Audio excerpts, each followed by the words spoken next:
حضور میرا سوال ہے کیا حضرت مسلم موعود رضی اللہ تعالیٰ عنہ نے آپ کو کبھی کسی شرارت کرنے پر ڈانٹا تھا؟ بہت سا ڈانٹا کرتا، ہوش اڑا دیا کرتے تھے.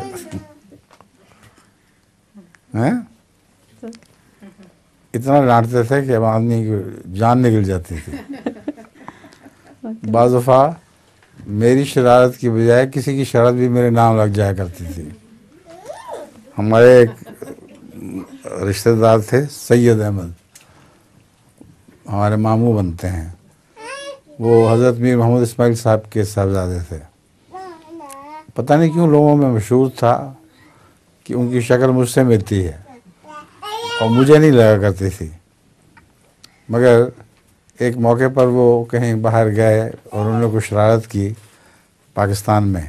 اب تو افریقہ میں جا کے چلے گئے تھے. تو شرارت جب کی تو اس شخص نے، وہ پٹھان تھا، اس نے حضرت صاحب کو چٹھی لکھ دی کہ آپ کا بیٹا طاہر احمد یہ شرارت کر رہا تھا. تو حضرت صاحب نے بلا کے مجھے اتنا ڈانٹا کہ میری چیخیں نکل گئیں. میں کہتا رہ گیا بھجن یہ میں نہیں ہوں، کوئی اور ہوگا. کہتے ہیں کیسے ہو سکتا ہے، جس نے مجھے شکایت کی ہے وہ کبھی جھوٹ نہیں بولتا. پھر اتفاق سے مجھے وہ آدمی ملا. میں نے اس سے پوچھا تو نے مجھے دیکھا تھا؟ اس نے کہا ہاں دیکھا تھا. میں نے کہا تمہیں ٹھہرو میں تمہیں بتاتا ہوں. سید کی تصویر میرے پاس تھی. وہ تصویر میں نے دکھائی کہ اس میں اور مجھ میں کیا فرق ہے. اس نے کہا وہی تو آپ ہی کی تصویر ہے. میری تصویر نہیں تھی، وہ سید کی تھی. تو شکلیں ملنے کی وجہ سے مجھے ڈانٹ اس چیز پہ بھی پڑی جو میں نے کی نہیں تھی. نظم ہے دست قبلہ نما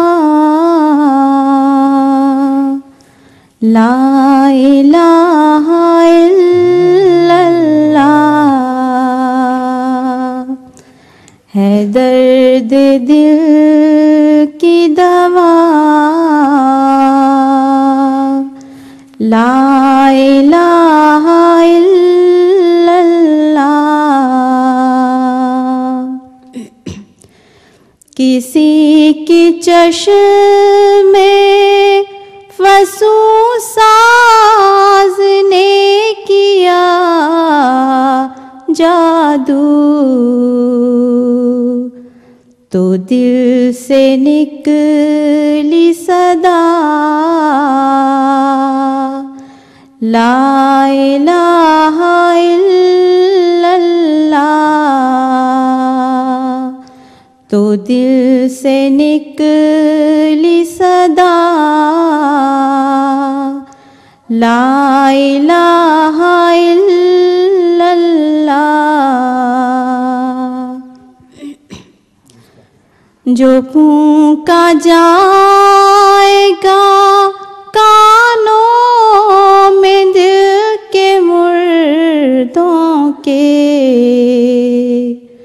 کرے گا حشر بپا لا الہ الا اللہ.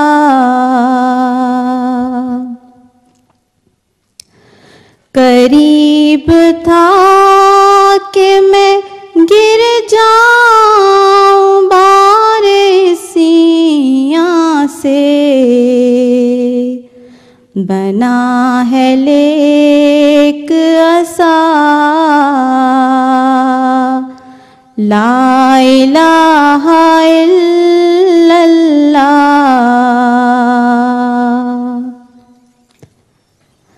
زمین سے ظلمت شرک ایک دم میں ہوگی دور، ہوا جو جلوہ نما لا الہ الا اللہ. بروز حشر سبھی تیرا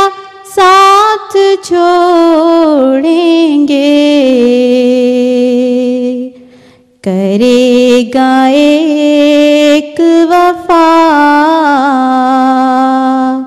لا الہ الا اللہ. ابھی لوگ کافی باقی جی ہیں، جی شاید کسی نے لطیفہ بھی سنانا ہو. جی ہے؟ ضرور. ٹھیک ہے.